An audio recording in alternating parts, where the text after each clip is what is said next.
ಮೃಳಾನೋ ರುದ್ರೋತನೋ ಮಯಸ್ಕೃಧಿ ಕ್ಷಯದ್ವೀರಾಯ ನಮಸಾ ವಿಧೇಮತೆ ಯಚ್ಛಂಚಯೋಶ್ಚ ಮನುರಾಯೇ ಜೇ ಪಿತಾ ತದಶ್ಯಾಮ ತವ ರುದ್ರ ಪ್ರಣೀತಿಷು ಅಶ್ಯಾಮತೆ ಸುಮತಿಂ ದೇವ ಯಜ್ಯಯಾ ಕ್ಷಯದ್ವೀರಸ್ಯ ತವ ರುದ್ರಮೀಢ್ವಃ ಸುಮ್ನಾಯನ್ನಿದ್ವಿಷೋ ಅಸ್ಮಾಕಮಾಚರಾರಿಷ್ಟವೀರಾ ಜುಹವಾಮತೆ ಹವಿಃ ಶ್ರೀ ಗುರುಭ್ಯೋ ನಮಃ ಹರಿ ಓಂ.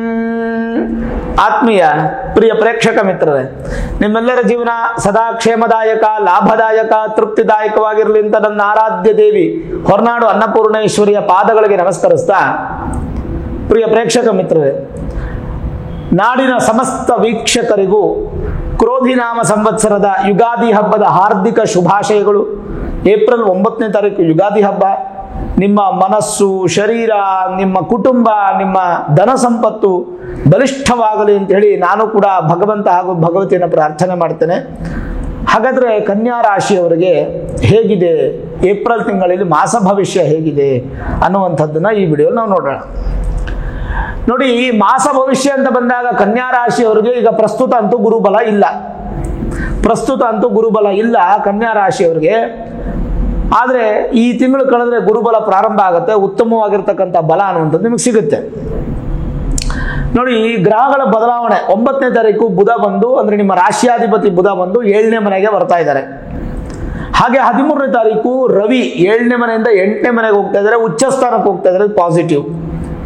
ಹಾಗೆ 23ನೇ ತಾರೀಕು ಕುಜ 7ನೇ ಮನೆಗೆ ಬರ್ತಾ ಇದ್ದಾರೆ, ಕುಜ ದೋಷಯುಕ್ತರಾಗಿ ಬರ್ತಾ ಇದ್ದಾರೆ, ಆದರೂ ಮಿತ್ರನ ಮನೆ.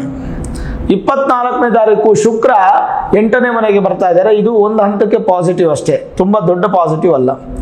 ಕೊನೆಗೆ 30ನೇ ತಾರೀಕು ಗುರು ವಿಶೇಷವಾಗಿ 9ನೇ ಮನೆಗೆ ಬರ್ತಾ ಇದ್ದಾರೆ, ಯೋಗಕಾರಕನಾಗಿ ನಿಮಗೆ ಪರಿವರ್ತನೆ ಆಗುತ್ತೆ. ಸರಿ, ಕನ್ಯಾ ರಾಶಿಗೆ ಏನಾದರೂ ಶನಿ ಸಮಸ್ಯೆ ಇದೆಯಾ ಅಂತ ನೋಡಿದಾಗ ಈ ತಿಂಗಳು ಖಂಡಿತ ಇಲ್ಲ. ಪಂಚಮ ಶನಿ ಇಲ್ಲ, ಅರ್ಧಾಷ್ಟಮ ಇಲ್ಲ, 7.5 ಇಲ್ಲ, ಯಾವ ಶನಿ ದೋಷವೂ ಇಲ್ಲ. ಅಲ್ಲಿಗೆ ಕನ್ಯಾ ರಾಶಿಯವರಿಗೆ ಶನಿ ಪ್ರಭಾವದಿಂದ ಯಾವುದೇ ಸಮಸ್ಯೆ ಇಲ್ಲ. ಮೇಲಾಗಿ ಪೂರ್ವ ಪುಣ್ಯಕ್ಕೂ ಋಣರೋಗ ಶತ್ರುಸ್ಥಾನಕ್ಕೂ ಅಧಿಪತಿಯಾದಂತಹ ಶನಿ ನಿಮಗೆ ಋಣವನ್ನ ಕಡಿಮೆ ಮಾಡಿ, ಅಂದ್ರೆ ಸಾಲವನ್ನ ಕಡಿಮೆ ಮಾಡಿ, ರೋಗವನ್ನ ಕಡಿಮೆ ಮಾಡಿ, ಶತ್ರುಗಳನ್ನ ಕಡಿಮೆ ಮಾಡಿ, ಒಂದು ನೆಮ್ಮದಿಯಾದಂತಹ ಜೀವನದ ವಾತಾವರಣ ಕೊಡುವಂಥದ್ರಲ್ಲಿ, ಜೊತೆಗೆ ಪೂರ್ವ ಪುಣ್ಯ, ಸಂತಾನ, ಪಿತೃಗಳ ಆಸ್ತಿ, ದಾಯಾದಿಗಳ ಕಲಹಗಳನ್ನು ದೂರ ಮಾಡಿ ಒಂದು ಸಂತೃಪ್ತಿಯಾದ ಜೀವನವನ್ನು ಕೊಡುವಂತ ರೀತಿಯಲ್ಲಿ ಏಪ್ರಿಲ್ ತಿಂಗಳಲ್ಲಿ ಶನಿ ನಿಮಗೆ ಕೊಡ್ತಾನೆ.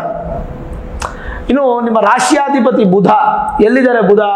ಬುಧ ಸಪ್ತಮದಲ್ಲಿದ್ದಾರೆ, ಹಾಗೆ ರಾಹು ಸಪ್ತಮದಲ್ಲಿದ್ದಾರೆ, ಶುಕ್ರ ಸಪ್ತಮದಲ್ಲಿದ್ದಾರೆ, ಕುಜನು ಸಪ್ತಮದಲ್ಲಿದ್ದಾರೆ. 4 ಗ್ರಹ, ಚತುರ್ಗ್ರಹ ಕೂಟ ಅಂತ ಹೇಳ್ತೀವಿ, 4 ಗ್ರಹಗಳು ಸೇರುವಂತಹ ಸಂದರ್ಭ. ನೋಡಿ, ಈ ಚತುರ್ಗ್ರಹ ಕೂಟ ಅನ್ನುವಂಥದ್ದು ಕನ್ಯಾ ರಾಶಿಯವರಿಗೆ ಒಳಿತನ್ನ ಕೊಡುತ್ತೆ. ಯಾವ ರೀತಿಯಾಗಿ ಅಂತ ಹೇಳ್ತಾ ಬರ್ತೇನೆ. ನಿಮ್ಮ ರಾಶಿಯಿಂದ 2 ಮತ್ತು 9ನೇ ಮನೆ ಅಧಿಪತಿ ಆಗಿರ್ತಕ್ಕಂತಹ ಶುಕ್ರ, ನಿಮ್ಮ ರಾಶಿಯಿಂದ ಧೈರ್ಯಕ್ಕೂ ಅದೃಷ್ಟಕ್ಕೂ ಅಧಿಪತಿ ಆಗಿರ್ತಕ್ಕಂತಹ ಕುಜ, ನಿಮ್ಮ ರಾಶಿಯಿಂದ ವಿಶೇಷವಾದಂತಹ ಸ್ಥಾನ ಯಾವುದು? ನಿಮ್ಮ ರಾಶಿಯಾಧಿಪತಿ ಹಾಗೂ ದಶಮಾಧಿಪತಿ ಬುಧ, ಹಾಗೆ ಛಾಯಾಗ್ರಹವಾದ ರಾಹು, 4 ಗ್ರಹಗಳು ಒಂದೇ ಸ್ಥಾನದಲ್ಲಿದ್ದು ಚತುರ್ಗ್ರಹ ಕೂಟ ಕೇವಲ 1 ದಿನ ಅಪ್ಲೈ ಆಗುತ್ತೆ. ಯಾವ ತರ ಇದೆ? ಸಪ್ತಮ ಭಾವದಲ್ಲಿ. ಶಾಸ್ತ್ರ ಪ್ರವೀಣೈರ್ಹಿ ವಿಚಾರಣೀಯಂ ಕಲತ್ರ ಭಾವೇ ಕಿಲ ಸರ್ವಮೇತತ್ ಶಯ್ಯಾ ಸ್ತ್ರೀ ಸನ್ ಪದ್ಮಾಷ್ಟಾರ್ಥ ಮೈಥುನಾನ್ಯಪಿ ಸಪ್ತಮಾತ್. ಏನೇನು ನೋಡ್ಬೋದು ಹೇಳಿ ಅಂದ್ರೆ ಸುಖ, ಭೋಗ, ಸಂತೋಷ, ಸ್ತ್ರೀ, ಪುರುಷ, ಇದೇ ರೀತಿಯಾಗಿ ನಾವು ಕಾಣ್ತೀವಿ. ಆದರೆ 7ನೇ ಮನೆಯಲ್ಲಿ ಯಾವ್ಯಾವ ಗ್ರಹ ಏನೇನಿದ್ರೆ ಏನೇನು ಫಲ ಅನ್ನುವಂಥದ್ದನ್ನ ನಾವು ಸಂಪೂರ್ಣವಾಗಿ ನೋಡೋಣ. 7ನೇ ಮನೆಯಲ್ಲಿ ಕುಜ ಸಪ್ತಮದಲ್ಲಿರಲು ಅದು ಶತ್ರು ಸ್ಥಾನ ಆದರೆ ಕೆಟ್ಟದ್ದು, ಗೋಚಾರದಲ್ಲಿ ಒಳ್ಳೆ ಸ್ಥಾನ ಆದರೆ ಒಳ್ಳೆಯದು. ಏನು? ಭಾರ್ಯೆಯಿಂದ ಉತ್ತಮ ಅನುಕೂಲ, ಸಂಸಾರದಲ್ಲಿ ತೃಪ್ತಿ ಉಂಟಾಗುವಂಥದ್ದು, ಮತ್ತೆ ಪಾಪದೃಷ್ಟಿಗಳೆಲ್ಲ ದೂರವಾಗುವಂಥದ್ದು, ಈ ವಿಚ್ಛೇದನ ಸಮಸ್ಯೆಗಳು ಕೂಡ ದೂರವಾಗಿ ಮತ್ತೆ ಒಂದಾಗುವಂಥದ್ದು, ವಿವಾಹ ನಂತರ ಸೌಭಾಗ್ಯದ ವೃದ್ಧಿ ಆಗುವಂಥದ್ದು. ಮತ್ತೆ ವಿಶೇಷವಾದಂತಹ ಫಲ ಏನಪ್ಪಾ ಅಂತಂದ್ರೆ ಪತಿ ಪತ್ನಿಯರ ಇಬ್ಬರ ಸಂಪಾದನೆಯಲ್ಲಿ ಅಭಿವೃದ್ಧಿ, ಸ್ವಲ್ಪ ಮುಂಗೋಪಿಗಳಾಗ್ತೀರಾ, ತುಂಬಾ ಕೃಷಾಗ್ರಮತಿ ಅಂತ ಹೇಳ್ತೀವಿ. ಕುಶಾಗ್ರಮತಿ ಅಂದ್ರೆ ದರ್ಬೆಯ ಒಂದು ಅಗ್ರ ಅಂದ್ರೆ ಕೊನೆ ಭಾಗ ಹೇಗಿರುತ್ತೆ, ಎಷ್ಟು ನುಣುಪಾಗಿರುತ್ತೆ ಆ ಥರದ್ದು ಬುದ್ಧಿವಂತಿಕೆ, ಇದೆಲ್ಲ ಸ್ವಲ್ಪ ಪಾಸಿಟಿವ್ ಆಗಿದೆ. ಸಪ್ತಮದಲ್ಲಿ ಕುಜ ಇದರ ಕನ್ಯಾ ರಾಶಿಯವರಿಗೆ ಒಂದು ಸ್ವಲ್ಪ ಹೆಣ್ಣು ಮಕ್ಕಳಿಗೆ ಒಂದು ಸ್ವಲ್ಪ ಎದೆ ಸಮಸ್ಯೆಗಳು ಬರುವಂಥ ಸಾಧ್ಯತೆಗಳು, ಗಡ್ಡೆ ಆಗುವಂಥ ಈ ಥರದ್ದೆಲ್ಲ ಬರಬಹುದು. ಅಂದರೆ ಬಂದೇ ಬರುತ್ತೆ ಅಂತಲ್ಲ, ಬರಬಹುದು. ಸ್ವಲ್ಪ ಅದ್ರ ಕಡೆ ಗಮನ ಕೊಡಿ, ಅಷ್ಟು ಬಿಟ್ಟರೆ ಇನ್ನೇನೂ ತೊಂದರೆ ಏನಿಲ್ಲ, ಯಾವುದೇ ಭಯಪಡೋ ಅವಶ್ಯಕತೆ ಇಲ್ಲ. 7ನೇ ಮನೆ ಕುಜ ಆಯ್ತು. 7ನೇ ಮನೆ ಬುಧ.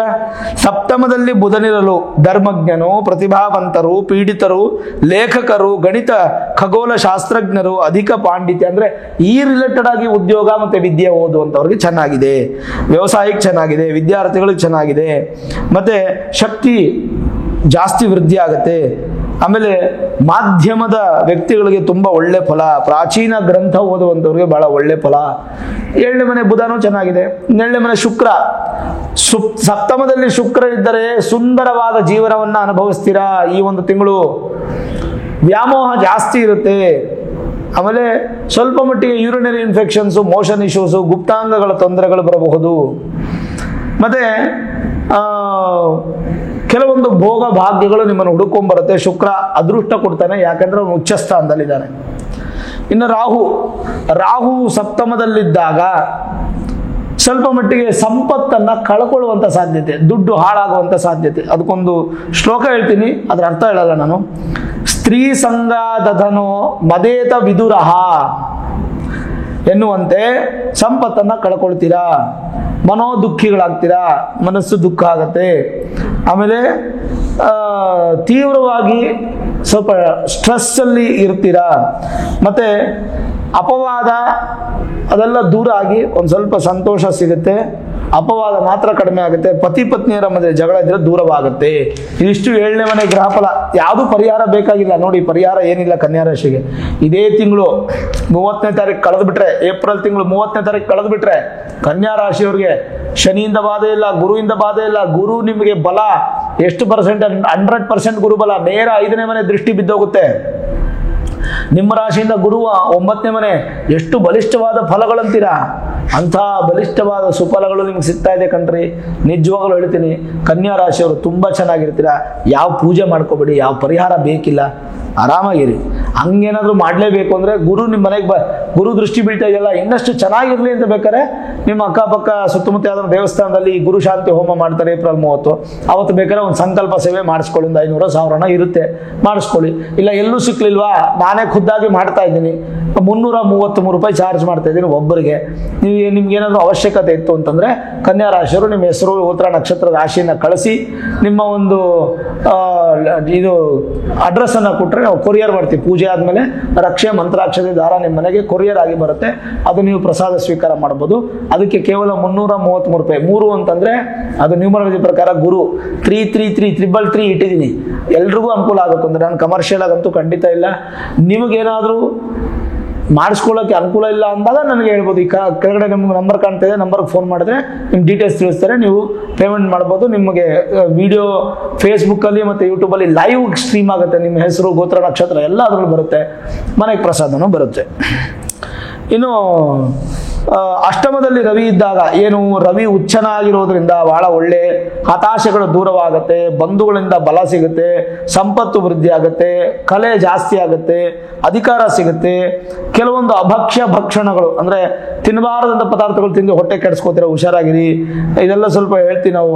ಆಮೇಲೆ ವಿಷಪ್ರಾಶನ ಆಗುವಂಥ ಸಾಧ್ಯತೆ, ಹೊಟ್ಟೆಗೆ ಸ್ವಲ್ಪ ಏನಾದರೂ ಫುಡ್ ಪಾಯ್ಸನ್ ಆಗುವಂಥದ್ದು, ಈ ಥರ ವಿಷಪ್ರಾಶನ ಆಗುವಂಥ ಸಾಧ್ಯತೆ, ಹೊಟ್ಟೆ ಸಮಸ್ಯೆಗಳು ಬರುವಂಥ ಸಾಧ್ಯತೆ, ಸ್ವಲ್ಪ ಹುಷಾರಾಗಿರಿ.